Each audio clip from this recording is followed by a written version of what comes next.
Hey guys, today we're going to give you a step-by-step on how to hang this mirror. I hung this mirror in my bathroom and love it. It is a heavy mirror, but if I can do it, you can do it.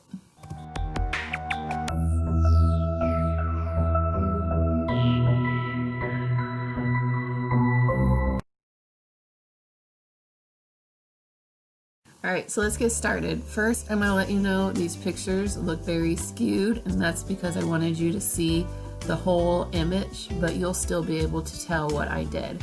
So I took that mirror and I put it on this wall. I've had this mirror propped up against the wall forever, so I call this project one of my projects. In this image you can see a little bit better that it's more of a vertical mirror. So I took the mirror down and took off the bottom cardboard that was protecting it, and I turned the mirror around because this is where I'm going to start doing my measurements. For your measurements, you first are going to measure from the top to the bottom of your mirror, the vertical length, to see what that is. Then you're going to take your tape measure.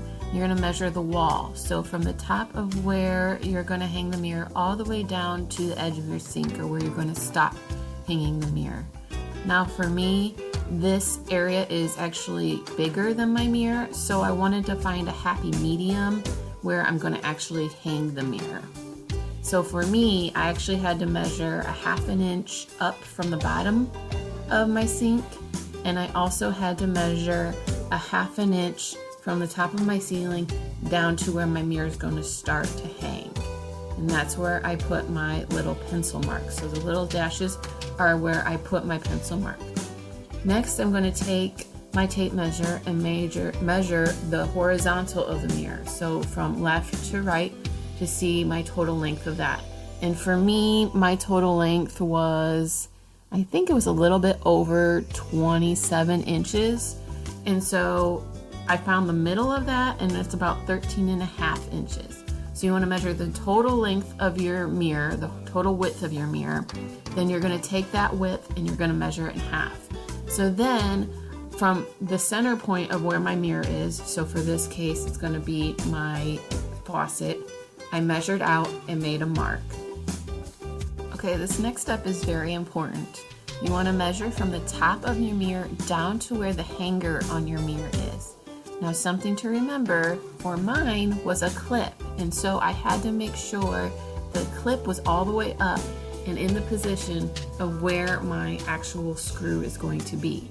Because if I measured that and my clip was down, I would actually put my screw too low. So you want to measure from the top of your mirror down to where the actual hanger is going to be hanging on the screw. So then you're going to do the same thing for the side of the mirror. So you're going to measure from the side of the mirror to the center of your clip, or wherever you're hanging your mirror from. Next, you're going to take that measurement and you're going to go to the mark you made on the wall originally from your width. You're going to measure in towards where your clip would be, whatever that measurement is. So for my case, it was a little under 3 centimeters, and I made a nice thick circle with my pencil because that's where your anchor is going to go. Okay, so these are the anchors I used, and let me tell you, they were awesome. They're EZ Anchor, and it's a drywall toggle anchor.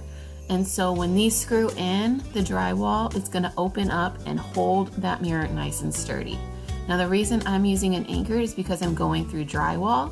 If you're going through a stud, which is a 2x4 in your actual wall, you wouldn't need to use an anchor. So if you're going through drywall, use an anchor. After you remove the anchor from the packaging, it comes in 2 parts. There's the anchor and then there's the screw. You want to first take the anchor and screw that into a wall with a Phillips head screwdriver.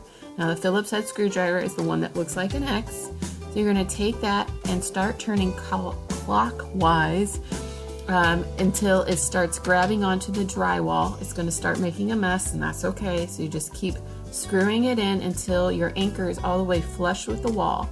And you can see on the actual anchor that there is an arrow that's pointing up and an arrow pointing down. You want to make sure that that is in the vertical position.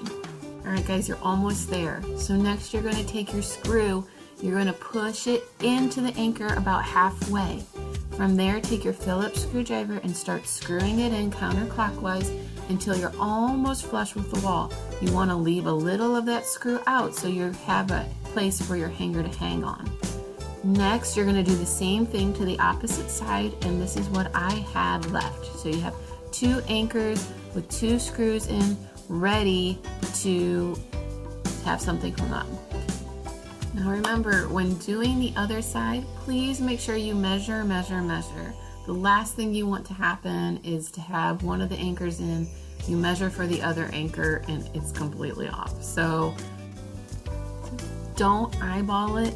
Make sure your measurements are on point, because you're going to regret it later if you don't take that time now to make sure your measurements are accurate.